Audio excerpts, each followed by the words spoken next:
and welcome to the 12th episode of the GEP RoundUp, a monthly lowdown of the latest and greatest from GEP and the world of supply chain. I'm your host, Alex. Every month, we bring you highlights of the top stories, insights, and events from the supply chain space so you can stay up to date on everything you need to know. From the latest innovations and technologies to the biggest challenges and opportunities facing the industry, we've got it all covered. Links to all talking points will be in the description below if you want to learn more or access our thought leadership. So let's dive into this week's episode. We start as always with updates from the GEP Global Supply Chain Volatility Index. New this month, spare capacity across global supply chains has shrunk notably. Although this is the 9th successive month of excess capacity at global suppliers, the downturn eased to its weakest since last April. The index is also tracking that the Red Sea attacks have driven transportation costs to a 15-month high. This is due to commercial ships taking the lengthier route around the Cape of Good Hope. There was a slight pickup in safety stockpiling due to supply or price fears, which are on the rise. You can find the GEP Global Supply Chain Volatility Index at gep.com. On to new resources you can use now. Besides managing ground-level operations, the Chief Procurement Officer also participates in business strategy, technology implementation, and sustainability. How will these additional responsibilities transform the CPO's role? According to the 2024 ProcureCon CPO report, procurement leaders have the opportunity to get their voices heard and exercise more influence in decision-making.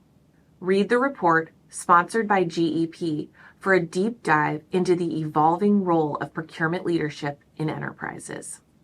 Hydrogen can help diversify the energy mix and help meet stiff sustainability goals.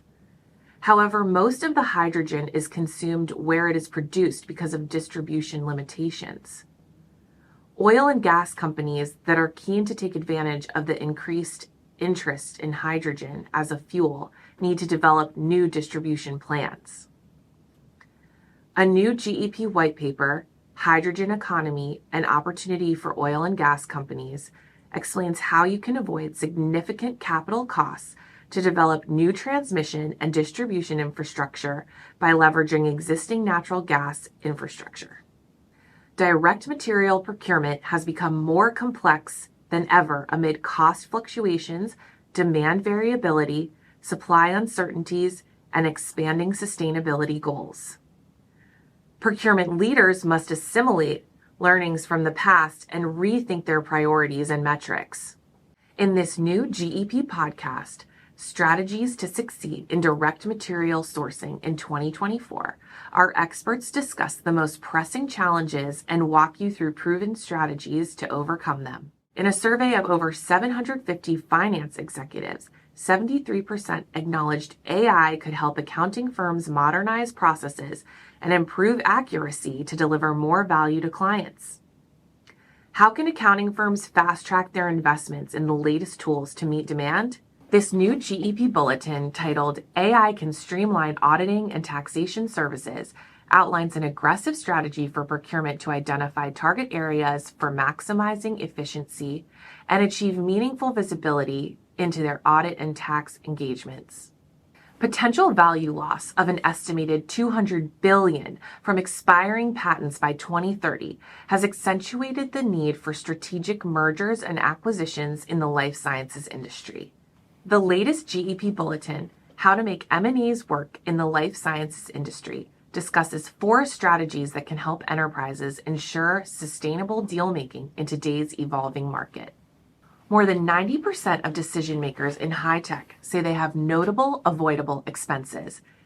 How can they improve their sourcing strategies and respond to ongoing cost pressures?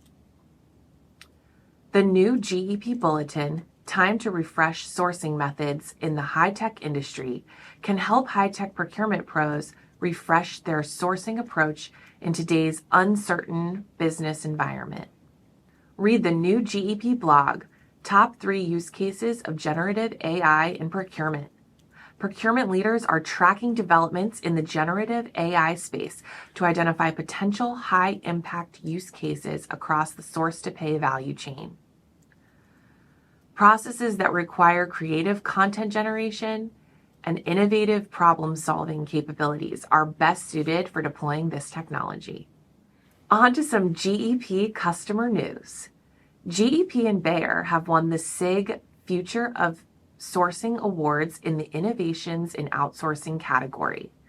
Join GEP's Jamie Ogilvy-Smalls, VP of Consulting, and Dr. Frank Kabor, VP Head of Procurement Rapid Deployment Team at Bayer, as they talk about the achievement in a recent episode of the Source Industry Landscape podcast. The two leaders explore the partnership that successfully revamped Bayer's procurement function, spotlighting the shift to a centralized global model, substantial cost savings, and the establishment of highly efficient operations.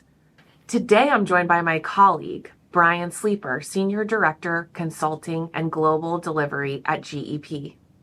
Brian is a procurement leader who has led multiple Fortune 500 and Fortune 100 companies through end-to-end procurement digital transformations in his career spanning over 20 years. He spends a lot of time leading and advising accounts with a focus on AIM across industry verticals. Welcome, Brian. Thanks for joining the show. I know since you're always talking to Fortune 500 companies and advising them that you've seen some trends emerge in the last 6 to 12 months in the procurement and supply chain space. So I'll hand it over to you to get started talking to us about that. Thank you, Alex. Yes, especially in the aspect of procurement transformation. That is an area that I have worked with a number of companies to take them through that process. And it's where we see some of the trends in the last 6 to 12 months really setting up a environment where that procurement transformation should be a focus of many of these companies, because many of them took a pause during the pandemic and during all the volatility and disruption of the pandemic in their potential transformation journeys. I can give you just a sense. GEP's volatility index is generally in the 20 years of data been between, plus or minus 1. The only one time in its history that it passed 2 was during the Great Recession. During the beginning of 2022, that index, which measures everything from stockpiling to supply shortage to transportation cost, reached almost 7. So it was way beyond anything we've ever seen in the data. And that just speaks to how challenging that time was for procurement and supply chain professionals.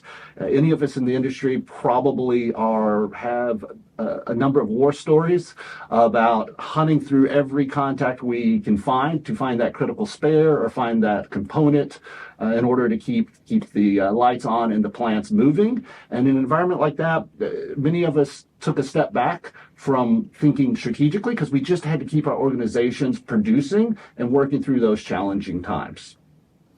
So now would you say people are starting to take that more strategic view? There's been a bit of a time to catch their breath and... Many are, or I would say some are, okay. But that's what we're seeing. In the last 6 to 12 months, we've seen a lot of stability come back into the supply chain market, or the supply chain world, and into our roles as procurement professionals. Coming back to GEP's volatility index, the number in January was negative 0.12. So we're very close to reasonable norms, a little escalation in shipping costs, but generally it's quite a stable environment right now. Will it be stable forever? No.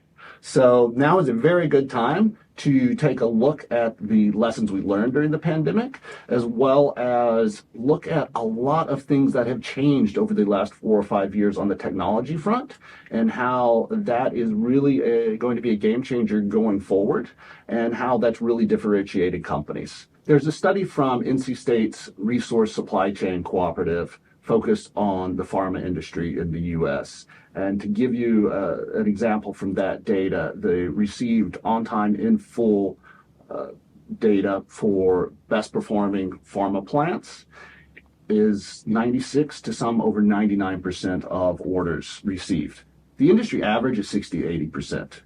And that difference has to do with planning, it has to do with technology, it has to do with the organization, it has to do with the processes. But you can imagine if you're trying to run a manufacturing plant and you're only getting your full order of inputs and supplies 60% of the time, you are in a much weaker position than if you're topping 96, 97, 98% of the time.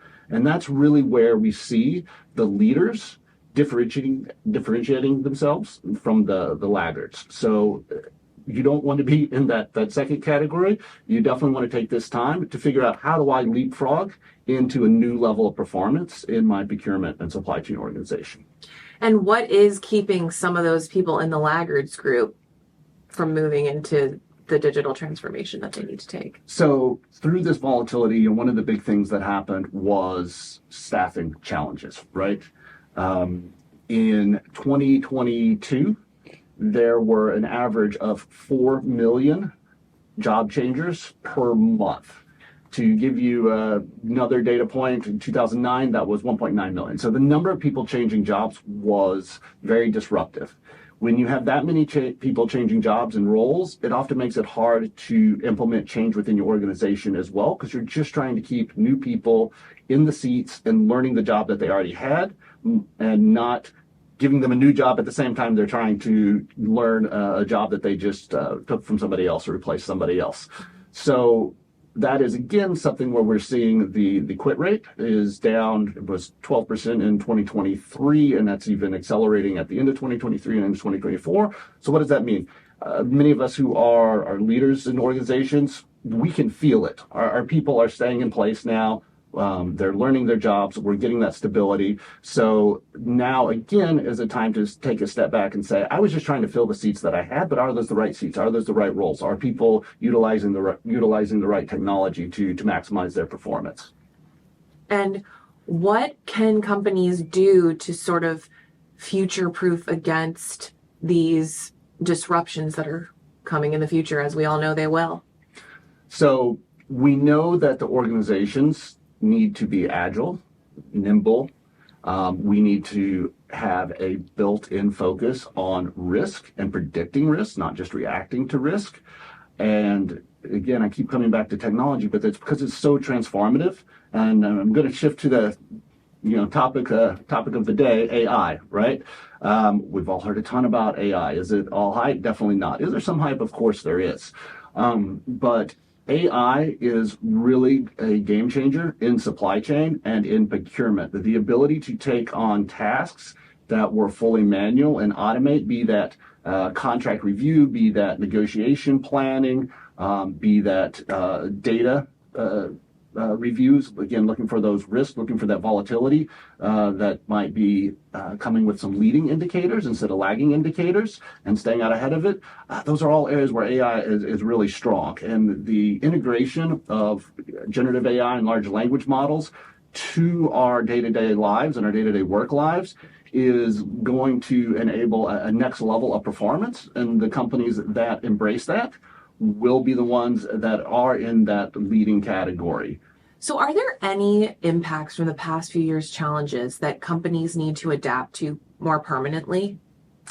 There are, and one of those is actually just catching up on the investments that many companies took a pause on during the pandemic and during, again, that time of volatility and disruption. PitchBook as a data point, just from Q1 2020 to Q2 2020, the investment in supply chain companies, supply chain software companies, went down by 28%. Many companies, again, they retrenched. They just wanted to keep the lights on, and they pulled back those investments. But now over time, that becomes a bigger gap. So there needs to be a jump forward, again, with AI, with the new technologies, with the advances that we've seen on the technology front, to catch back up to those who kept those investments going, and to move again forwards to the front of your competitor's pack, so to speak. All right. And are there any focus areas that you're seeing in these transformations that weren't as much of a focus prior to the pandemic? ESG is a big factor, especially right now. Greenhouse gas emissions is a very large focus for many companies. At GEP, we've done a lot of work and research how to be successful with your ESG endeavors. And a big part of it is you need to be able to set targets, and you need to be able to assess how you're doing against those targets. And to be able to do those two things, you need to be able to actually measure things with data. And again, I keep coming back to it. The technology and the software that's available now is really enabling companies to get that visibility all the way into the depths of their supply chain to address things like Scope 3 emissions standards and targets that we didn't see 5 years ago. And so that ESG angle is becoming a bigger and bigger part of the transformation and taking companies to the next level of where they want to be in that realm. That's great that that's a new focus for most companies. And how do the lessons learned over the past 4 years inform the future of procurement and supply chain transformation? Well, I think, again, it comes back to what really caused a challenge during a disruptive time. And that was not having full visibility to our supply chains, not having full understanding of our supplier base through our procurement organization, not being able to quickly sort through hundreds or thousands of contracts and understand what terms you have with your suppliers and supply base. Again, the enablement of AI, the enablement of advanced technologies now gives a lot more flexibility, gives a lot more insight, and gives the ability to react in a much more real-time or even proactive manner. And I think we need to keep that in mind. It's great to have a absolute slimmest cost possible, but that needs to be assessed via risk as well. All right. Well, thank you so much for joining us today. Thank Hope you, you Alex. come back again. Absolutely. Appreciate the time. Thank you for tuning into the show. Please do come back for the next episode. If you found it useful, don't forget to like, comment, share, and follow our YouTube channel for more supply chain content. Until next time.